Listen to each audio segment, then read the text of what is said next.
600 impact members gather in the buildings which house our Congress in Washington, D.C., to examine the issues which Congress is considering with the help of experts, including senators and congresspeople.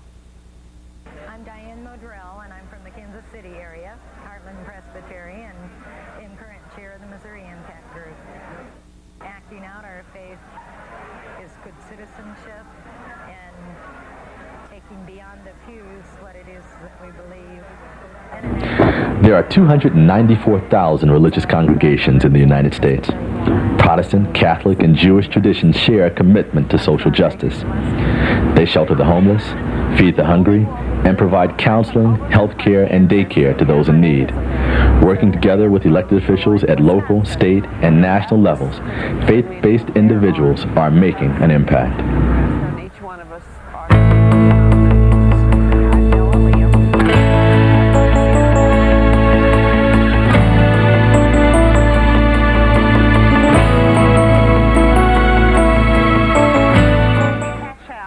The annual Impact Legislative Briefing in Washington, D.C. provides a special opportunity to experience the power of working as part of an interfaith community.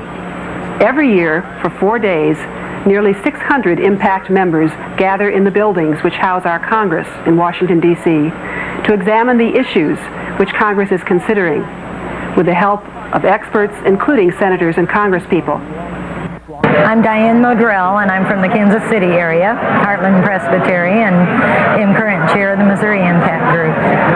My name is Laura Hartsock. I'm from Mebane, North Carolina. I'm a United Methodist woman for the North Carolina Conference of the United Methodist Women. I'm a National Impact representative. I've been at every one of the Impact briefings, and I think the fact that I keep coming back is a testimony to the fact that it is empowering. It can be lonely if you're really active in social witness, and to come together and be supported and nurtured and empowered by others is really helpful, meaningful. This is my first briefing, and I will never ever miss any more. And it was through the state California Impact that I've become aware of the national impact, and this is my first opportunity to attend the National Impact Briefing here in Washington, D.C. It's been a life-changing experience, as I've heard from our representatives, our senators, and others who have spoken so beautifully and articulately to the issues that we're dealing with: justice, peace, and our environment.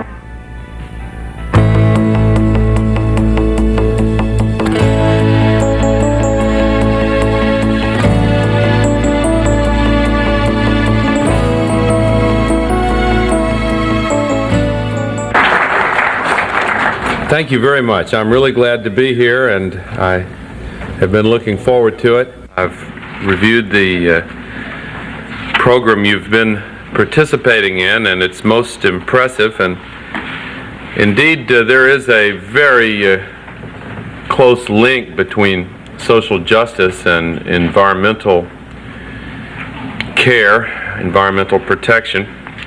And insofar as this is a group organized from among the faith community, I looked in preparing my remarks for themes that might be particularly resonant with your way of looking at these problems. And I found, as I know many of you have, the link in the Old Testament between social justice and environmental care, and I forget which book it is that talks about the birds dying when there is unfairness to men and women. But I want to take an overview approach this morning and attempt to describe the changes which I believe most of our civilization still refuses to see and recognize and deal with. It's a time of great change in our world, and these issues seem more susceptible to solution when we see progress in other areas. In Eastern Europe, we've seen a political earthquake. I was thinking of that phrase when I had a hearing recently on real earthquakes, and scientists there described what causes a real earthquake. Large parts of the earth, called tectonic plates, move slowly, and sometimes two of them will press against one another. And the pressure builds up until one of them suddenly slides over the other one, submerging it and sending out shock waves that knock down the buildings. History is made up not only of names, dates, and places, but also of large ideas, which often move through history the way those plates of the earth move across through the crust of the earth.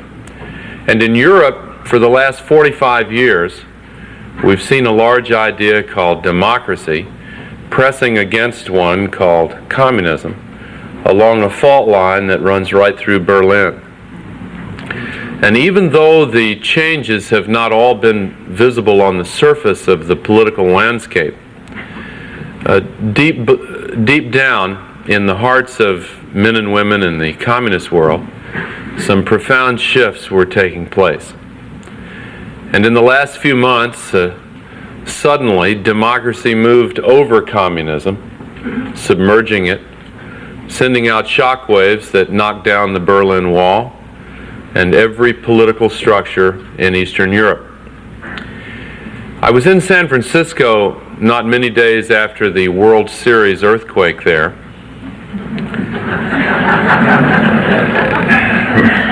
You know, if somebody had written a novel about a World Series between San Francisco and Oakland, and during the pregame warm-up, the bridge is knocked out between the two cities, the publisher would have rejected it out of hand as completely improbable. In the Marina district of San Francisco, there were buildings knocked off their foundations, but still standing. And the police were deployed to prevent the occupants from going back inside because the buildings appeared to be standing, but structurally they weren't safe to use anymore. The remaining political structures in the communist world, in the Soviet Union, and I hope and pray in China, are like those buildings in San Francisco's Marina district. They're still standing, but they're leaning a little bit. They've been knocked off their foundations, and they're not safe to use anymore. All over the world, we see, as citizens of the United States, people quoting Thomas Jefferson, using the nonviolent truth of Martin Luther King Jr., singing "We Shall Overcome." And the oppressive dictators who've fallen were quite prepared for Molotov cocktails and Kalashnikov rifles, but when what Mahatma Gandhi called the truth force, the Indian word I'm told is untranslatable and I don't know it anyway, but that's the closest approximation in our tongue. When they were confronted with the truth force, expressed nonviolently, magnified by the dreams and hopes of millions, they crumbled. They had no idea how to resist. What happened also illustrates something about the nature of change. In my experience, there are two kinds of change: slow, gradual change and sudden, dramatic change. We get used to slow, gradual change, and we make the mistake of assuming that's the only kind there is, because every time there's a sudden, dramatic change, it kind of takes us by surprise. All the experts on Eastern Europe were completely surprised by what happened. We're seeing that second kind of change where the world's environment is concerned. And we're surprised by it, and we don't yet really believe it's happening because we're used to the slow, gradual change. There's an old experiment in science where frogs always get the worst of it in biology. A frog is dropped in a pot of boiling water and it jumps out. Then the same frog is put in a pot of lukewarm water and it is slowly brought to a boil, and the frog just sits there until it's rescued. In the years I've told this story, it has become increasingly important to rescue the frog during the story.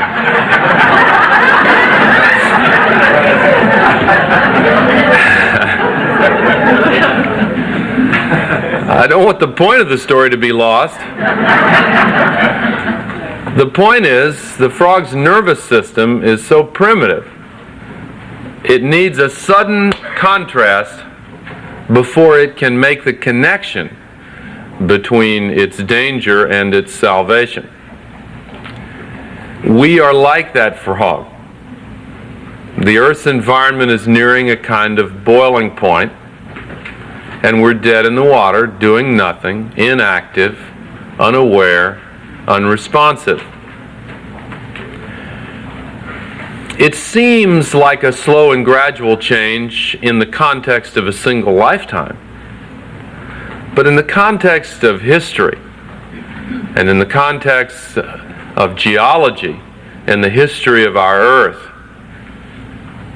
I said our Earth, it's really given to us as trustees or viceroys or vicars. It's not ours. It is God's earth, in my belief, and we have no right to despoil it and destroy it. But in any event, in the history of the earth itself, this change is sudden and dramatic. It's hard for us to see a pattern which extends beyond our own lifetimes and beyond the range of our immediate experience. People used to think 500 years ago the earth was flat, because when you look at the earth within the context of your own personal experience, it certainly looks flat, and it's difficult to see the large pattern which encompasses our globe. Few gain the perspective from which that pattern can be seen with the naked eye. Only by conjuring up a mental image far larger than one's own personal experience can one grasp the essential truth about the shape of the earth. It is round, even if Galileo was persecuted and forced to recant. If you walk outside and the sun is shining and the wind blows against your cheek and it's a nice day, you're tempted to conclude all is right with the world and the environment is in no danger. Only by seeing the larger pattern around the entire earth can one grasp the essential truth, which is that our relationship to the earth has changed. The relationship between humankind and this planet has suddenly and dramatically changed in this century. Mosaic patterns of the kind used first in Byzantium require one to fill in the gaps with your mind's eye to see the picture presented with different bits of data arrayed in a pattern. When I was a young newspaper reporter, I worked with I became friends with a young television weatherman who worked in the same city named Pat Sajak. You know Pat. I now watch his television show, Wheel of Fortune. I'm one of the few men in America who watches Wheel of Fortune mainly for Pat Sajak.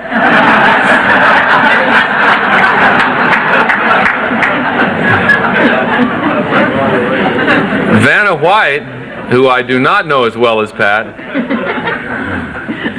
turns up white cards to reveal letters. Have you seen the show? Yeah. I knew you'd seen the show. And beneath the cards, the letters spell out a well-known phrase. And the contestants compete to guess the phrase with as few letters showing as possible.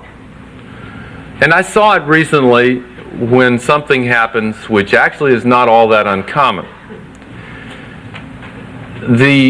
Just enough letters were showing so that the audience had guessed the phrase. I guessed the phrase, and the studio audience knew it, but the contestants had tight minds because they were competing and their objective was to win, and they didn't see it yet. And the audience got a little frustrated. I think that's close to where we are on the world environment. I think people at the grassroots level feel it in their hearts, they see it, they hear the evidence, and they're getting a little frustrated that many world political leaders just don't see it yet. What cards would we turn up to show them the pattern? A sudden hole opening in the ozone layer. Hypodermic needles washing up on the beaches as children play in the surf. That would be a letter turned up. The garbage barge taking an 18-month tour of the Caribbean. Coming back to New York no better for having made that long, hot journey. The Exxon Valdez spilling its oil into Prince William Sound because the captain left the bridge of the ship. Our country spilling more CO2 into the atmosphere from cars and trucks alone than any other nation from all sources. In a sense, because the captain of the ship of state left the bridge of the ship.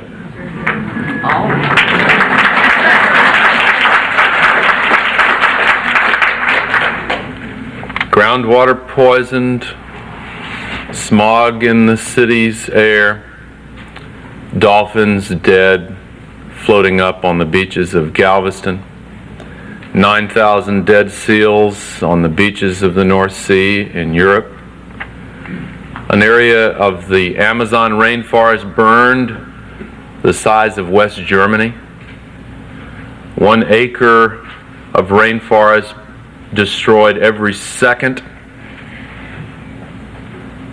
These images are coming in from around the world, and they make up a pattern we should recognize and respond to. Still, we're paralyzed into inaction, it seems, partly because some in the scientific community say, well, we're not sure about the greenhouse effect.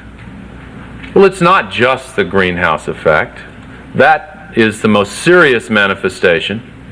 It's not just the ozone layer or the rainforests or the loss of species. It's an underlying deeper pattern.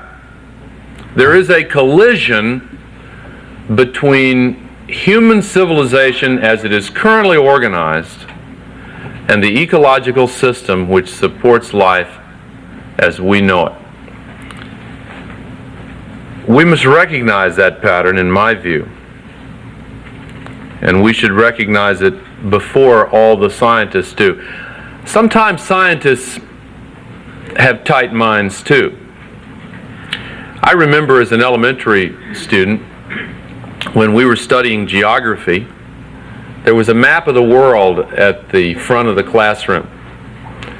And one of my classmates raised his hand and looked at that map, and traced out the outline of South America's east coast. And if you can see that in your mind's eye, it sticks out into the South Atlantic. And he pointed to the outline of Africa's west coast. And you know, it is indented in a pattern which exactly matches the shape of South America. And generations of elementary school students have looked at those two continents and wondered the question asked by my classmate when he said, "Did they ever fit together?" And the teacher confidently and only slightly contemptuously replied, "Of course not. That's ridiculous." That child went on to become a drug addict and a ne'er-do-well. He knew he was right. He was rejected, a visionary before his time. Scientists later concluded that indeed they did fit together. Continental drift is real. But the scientific community did its calculations at that time and decided that it was impossible. And their assumption, which went unchallenged, was continents are so big, they obviously don't move. Yogi Berra once said, that great philosopher, "What gets us into trouble is not what we don't know, it's what we know for sure that just ain't so."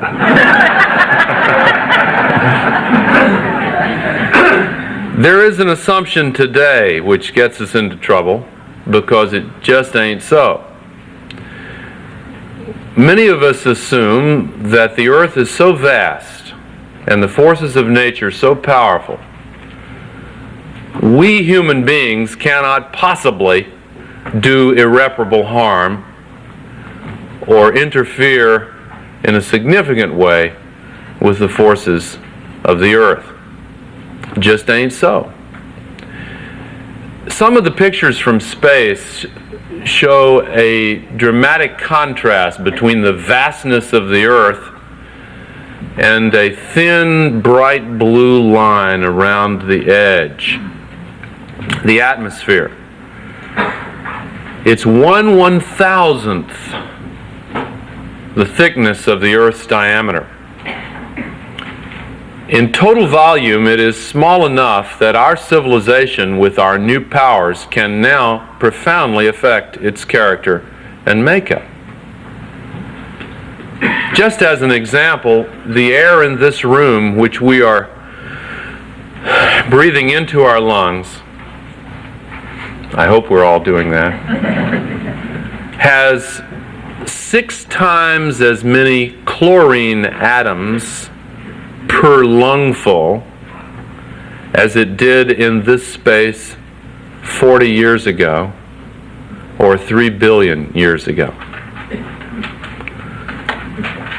We invented one new family of chemicals called chlorofluorocarbons and began using them in 1950.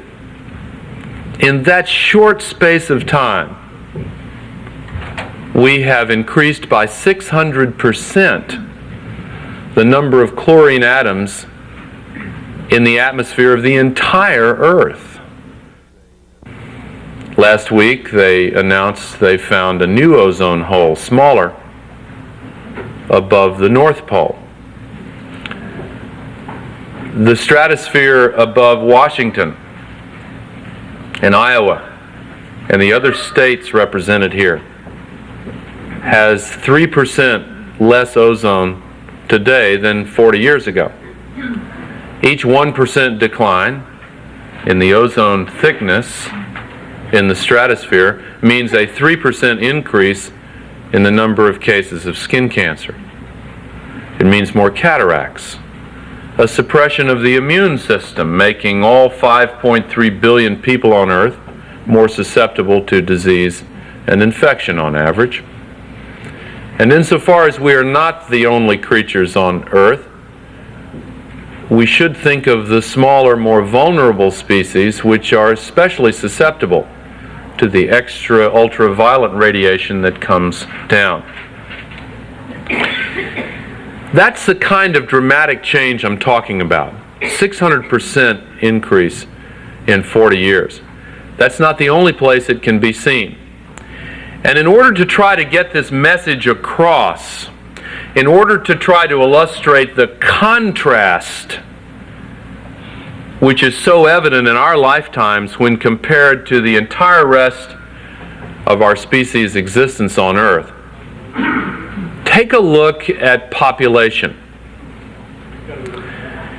If I drew a graph on this stage from one side to the other, from the beginning of the human species until the present time, well, first we'd have to agree on when to start. I don't want to start a religious argument about this. We've had some of those in my home state over the years.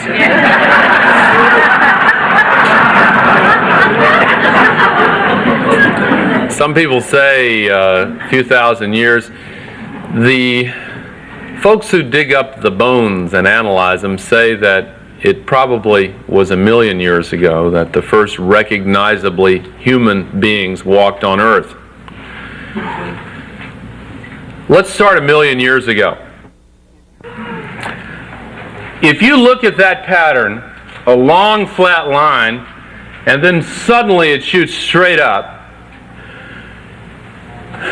without being overly simplistic about it, if you look at the whole pattern, do you notice anything different about that part of it? It's different from the entire rest of the pattern. It's reaching a boiling point. There's a message we should accept and respond to. If it were only population, it wouldn't be a big deal. But it's also chlorine, it's also CO2, which traps more of the sun's heat in the atmosphere and raises temperatures. It's also the loss of the rainforest, soil erosion, the loss of living species. Let me pause on that one a moment. If we look at the rate at which living species disappear from the Earth and draw a graph, the flat part of the line would extend not 1,000,000 years, but 65 million years out of the room, out of the building, and across the street. And then suddenly in our lifetimes it would jump straight up. Depending on how many species you believe live in the rainforest, scientists now tell us that we may witness in the lifetimes of people in this room the loss of as many as half of all the living species on Earth. I said I didn't want to start a religious argument, but my own religious faith teaches me that we're given dominion over the earth, but we're required to be good stewards of the earth. And if we witness in our lifetimes the loss of half the living creatures God put on this earth, we are compelled and directed by our responsibility to the Creator of those living creatures to change the pattern of activity which leads to such an horrendous result.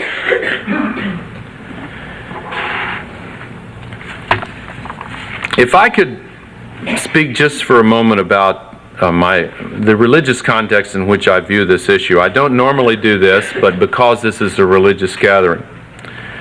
I was taught the purpose of life is to glorify God. If we destroy that part of the creation within our grasp, what does that say about our relationship or our attitude toward the Creator? What is dominion? There are many here far more qualified than I to interpret the original word before the translations. and recall for us that dominion was intended to be keeping as well as tilling, stewardship and not simply exploitation. The parable of the unfaithful servant teaches of a man left to care for a home when the master left to go away. The vandals came and ransacked the home while the caretaker was asleep. The servant was held accountable even though he was asleep. We are asleep. Our eyes have not yet opened. There is environmental vandalism rampant all over this earth. We are accountable. We have no excuse for allowing it to continue. In Hosea it is written, they have sown the wind, they shall reap the whirlwind. There is a way to solve this. It will be solved, in my opinion. Actually, the jury is still out, in my opinion. But I am optimistic and do believe it will be solved. Teilhard de Chardin once wrote, "The whole future of the earth, as of religion, seems to me to depend on the awakening of our faith in the future." There is a path. There are three causes which must be addressed. The first I've mentioned, population. There is an answer, and it illustrates the link between the environment and social justice. A global population policy does not rest upon a debate about abortion. Abortion has virtually nothing to do with it. We can talk about that issue, but it does not necessarily, it does not have to be a part of the debate over global population. Birth control, family planning must be available as a prerequisite for a successful policy. But the central truth has been a secret too well hidden. When children die, parents have more children. In the third world, there's no social security, and people depend upon their adult children to care for them. If there's a high likelihood they'll die before the age of 5, they have very large families. If children survive with great certainty, then families are smaller. Provided one other condition is met, the level of education, especially among women, must be at a threshold. Women must have the knowledge and the empowerment to participate in the decisions which affect their lives. Even though it's not politically accessible today, we need a kind of global Marshall Plan, with Japanese and European capital helping to fuel the plan, to lift child survival rates all over this earth above the threshold necessary for what they call the demographic transition to low birth rates as well as low death rates. That's the first cause and the first response. The second cause of this crisis is the scientific and technological revolution, which has magnified the impact of each of the additional billions. I've proposed a strategic environment initiative to accelerate the development of substitute technologies which can be used to allow sustainable development without environmental destruction. Much more should be said on that topic, but this is not the time and place. The third cause is the most important, and that is our way of thinking about our relationship to the earth. At least as far back as Aristotle, people have thought themselves to be separate from the earth, above it, entitled to experiment upon it and exploit it. We are instead part of the web of life. The salt in our bloodstreams occurs in precisely the concentrations in which it appears in the waters of the oceans of the world. Not an accident. When we put pollution into groundwater, it shows up in our tissues. When we put pesticides on our crops, it shows up in mother's breast milk. What we do to the earth, we do to ourselves. And just as ideas in politics can cause change in governments, ideas about our relationship to the earth can cause changes in the pattern of our civilization.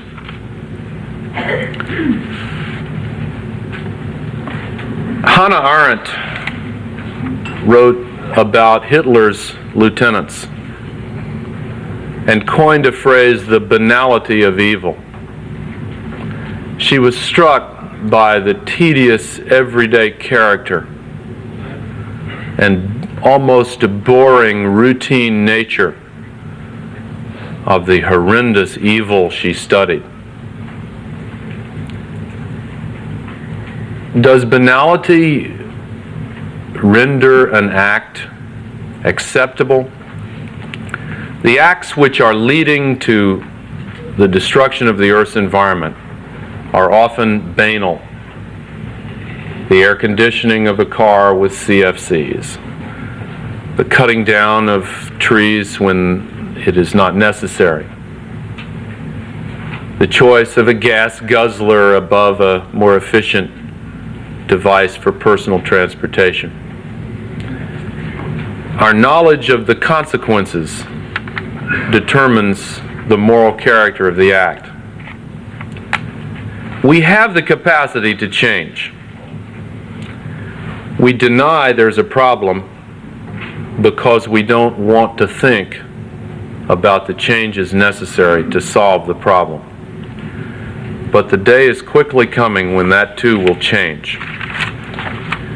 Someone who has been in the scientific community for years addressing this issue told me recently, when you talk about what needs to be done, I have to say, it's unlikely that we'll be able to accomplish so much. I said, wait a minute. What if I'd asked you 6 months ago, how likely is it that every single country in Europe, in Eastern Europe, will throw off communism and embrace democracy in the next 90 days? Would you have said that was unlikely? He said yes. When the Berlin Wall came down in their minds before the first chisel hit the first stone, when thinking changes and values are taken into our hearts, then actions change. We have the capacity to heal the Earth's environment. The obstacles in our path may seem immovable, but so did the Berlin Wall. I urge you to be a part of this challenge, and as we undertake it, take comfort from the certain knowledge that we shall overcome.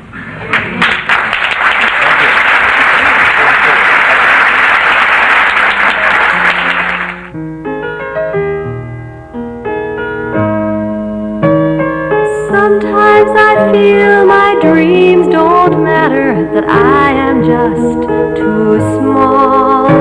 The game is theirs, the rules are set, and I don't want to play at all. But then I think of one strong voice who dreamed nighttime into day, who broke the rules and changed the game to one we all can play. We gather here because that voice makes love possible to do. If you can have a dream, Martin, surely we can too.